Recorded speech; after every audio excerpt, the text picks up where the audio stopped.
Kalau ada yang bilang tes pramusim itu cuma formalitas, berarti dia belum lihat apa yang terjadi di Circuito de Jerez ini.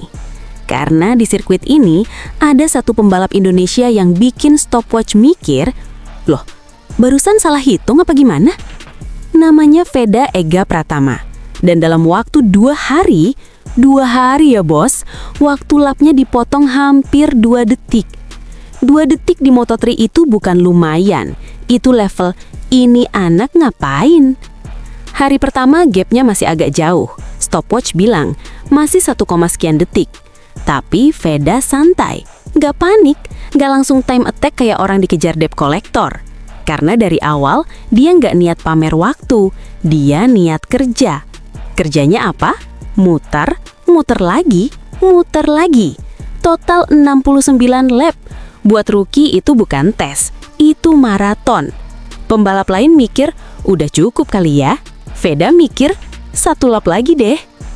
Motor yang dia tunggangin juga bukan motor manja.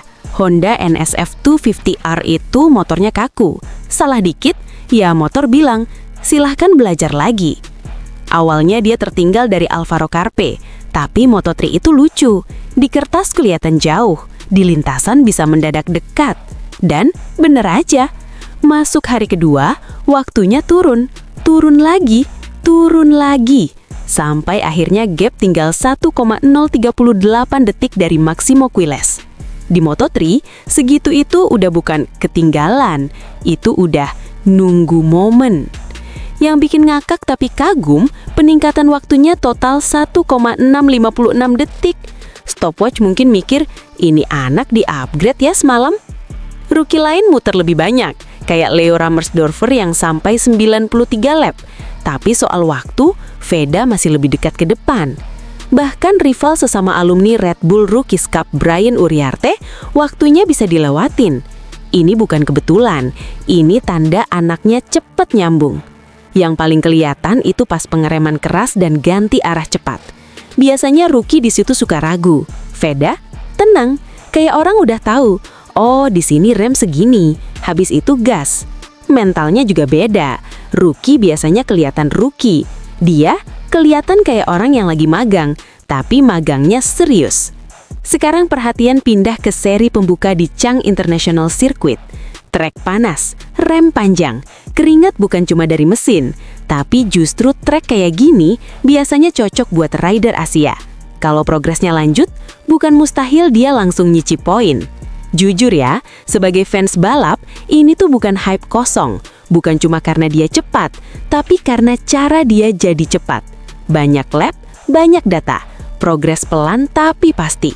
Bukan tipe rider, gas dulu, mikir belakangan. Ini tipe rider, mikir dulu, tapi pas gas, nyakitin. Kalau gini terus bukan cuma pelengkap grid, bisa bikin rider Eropa mulai nengok. Itu bendera merah putih siapa? Tes selesai, data aman, sekarang tinggal balapan. Dan serius, kalau musim debut aja udah begini, 1-2 musim lagi, bisa-bisa kita bukan cuma bangga, tapi deg-degan tiap race.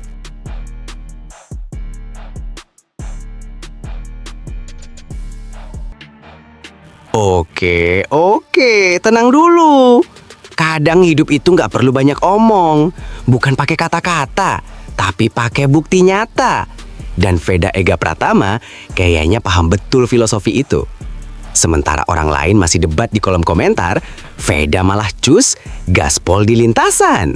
Langsung bikin heboh, langsung ungguli rival bebuyutan, dan langsung bikin bos Honda garuk-garuk kepala sambil mikir, ini anak Indonesia kenapa jadi serius banget sih? Langit cerah menyelimuti sirkuit Jerez Spanyol. Cerahnya bukan kaleng-kaleng, bukan cerah harapan palsu, tapi cerah yang bikin pembalap mikir, wah ini kalau nggak ngebut sayang cuaca. Dan di hari terakhir tes pramusim Moto3 2026 ini, Veda datang bukan cuma buat numpang lewat, bukan buat foto-foto story Instagram, bukan buat nyari wifi pedok, tapi buat kerja serius, kerja sampai keringetan. Tes dimulai dari Sabtu sampai Minggu, 2 hari yang buat pembalap lain mungkin capek, tapi buat Veda, ini justru momen emas. Ngumpulin data, ngerasain ban, ngetes long run, nyari setelan motor yang cocok. Pokoknya bukan gaya yang penting cepat, urusan belakangan. Dan beda dengan Portimao yang bikin pembalap mikir keras sampai jidat berkerut, Jerez ini ibarat rumah lama. Veda sudah hafal tiap tikungan, tiap titik pengereman, aspalnya gimana, keluar tikungan enaknya ngapain. Semua sudah di luar kepala. Makanya dia kelihatan santai. Bukan santai sok jago, tapi santai orang yang tahu apa yang dia lakukan. Tapi jangan salah, santai bukan berarti pelan. Begitu lihat catatan waktu, kok lumayan juga. Veda catat waktu 1 menit 46 detik sekian. Memang belum tercepat, masih selisih sekitar 2 detik dari yang paling kencang. Tapi ingat, ini tes pramusim bos, bukan final, bukan balapan rebutan piala. Yang bikin menarik, dia masih di atas rival lamanya, Hakim Danish. Yes, rivalitas lama belum selesai.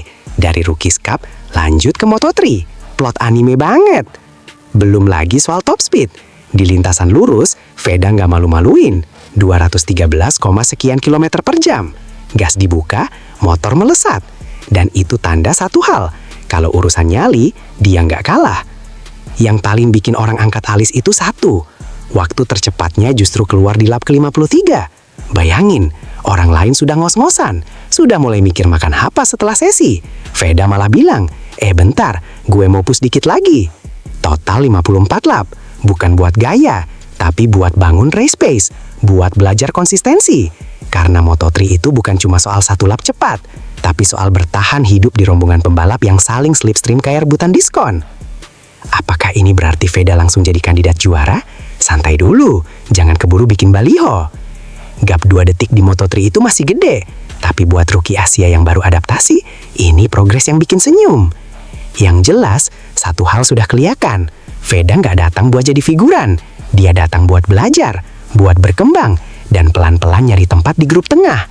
Musim masih panjang, lintasan beda-beda, tekanan bakal makin gila. Tapi kalau progresnya begini terus, yang awalnya cuma, pembalap Indonesia, bisa jadi nanti orang pedok bilang, itu Veda, jangan diremehin. Dan kita tinggal duduk, nonton, dan bilang, woi, ini anak serius juga ya.